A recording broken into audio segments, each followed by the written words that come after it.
Room 213 by Whirring Gears. Prologue. The evening's festivities were coming to a close.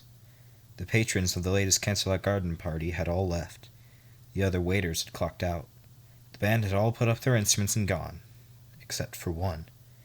You flap your wings once and carefully glide over to the single musician still at the stage.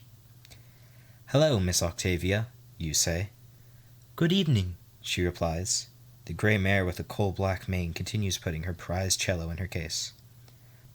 Octavia Philharmonica, the cello player of the most renowned orchestral quartet in Equestria, also one of the reasons you look forward to your job overseeing such garden parties like the ones she would play. Or rather, you look forward to when they conclude so you two may chat. The other waiters who worked with you swore to never bother the band. They said that they caused some pony to lose their job by asking if he could help them. Because of this, when you first started, you were afraid of them. However, as you gathered experience with your job, you began to see certain signs signaling that some pony was hungry or in need of a drink. One night, you saw such signs on the lovely cello player, as her band concluded playing.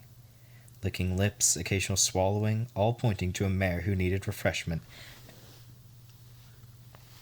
You were already off the clock, but deciding to take a chance, you walked over and asked if she needed anything.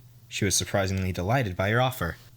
The two of you had what would be the first of many chats after a formal gathering. She commented how none of the other waiters would serve them ever since the last incredibly rude one. You asked about this particular waiter, and found that he had been rather insulting, so they put in a complaint. He had many complaints against him already, so this was the final straw before he was fired. You tell Octavia about how the story was spun, and you both laughed about it. Many gatherings from then had you and Octavia in pleasant conversation after the band had finished. Which brings you to right now. "So, I like that little improvisation in the third song," you tease. You had heard enough classical music in your time waiting these types of parties to know when some pony might mess up. You caught her stumble a bit, but she picked it up beautifully so that any pony listening would have never guessed she made a mistake. She closes her case with a little more force than normal. I'm sorry," you stammer, seeing Octavia is clearly not in the best of moods. She sighs. "No, that was a little thoughtless of me." "Something wrong?" you ask. "Just little annoyances, that's all." She sits up, facing towards you. "Care to share?" "Nothing much worth talking about," she replies. The movement is slight, but you see it when it happens. Her tongue pokes out just a bit, pointing up and then rolling downward before disappearing back behind her lips. "A drink for you this evening, perhaps?" you ask. She chuckles a bit. "That would be lovely.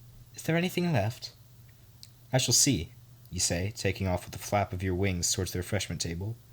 Only a couple wine glasses remain, which you take under a wing aside from the leftover hors d'oeuvres. However, there seems to be nothing on top of the tablecloth to fill them with since the party's conclusion. Fortunately for you, under the tablecloth is a different story. An open crate with half a dozen bottles of some of Canterlot's finest are still there. Taking a bottle under your other wing, you trot happily back over to the thirsty musician.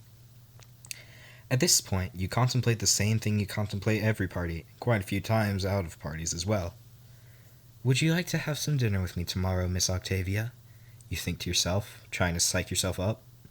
You had considered asking out the lovely mare many times before, but her mentions of busy schedules, rigorous musical practice, and constant traveling made the idea of vocalizing such a request difficult to the point of sealing your tongue as if made of rock while in the presence of the grey beauty. And tonight, she obviously had something else tiring on her mind, so the evening would be sure to play out like many before it. You suppress a sigh, going back to the stage where Octavia was waiting. She meets you with a grin as you return, presenting the glasses and wine. "All right, I saw you reach under the table for it. Are you allowed to do that?" You shrug.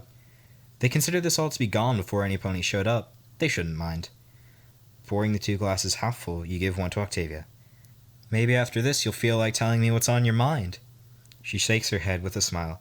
"Oh, don't think I'll just open up and let loose after a little wine," she says.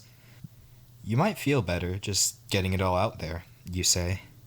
"Although, there's no real hurry, I suppose. We do have all evening." "True," she says.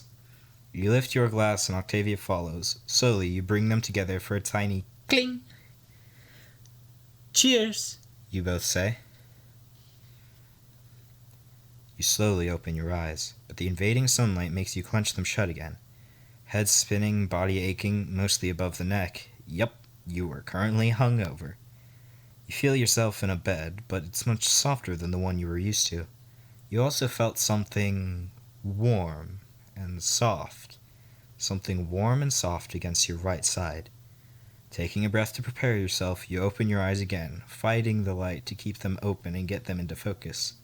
As soon as you can make out shapes, you have a thought. That's not my ceiling.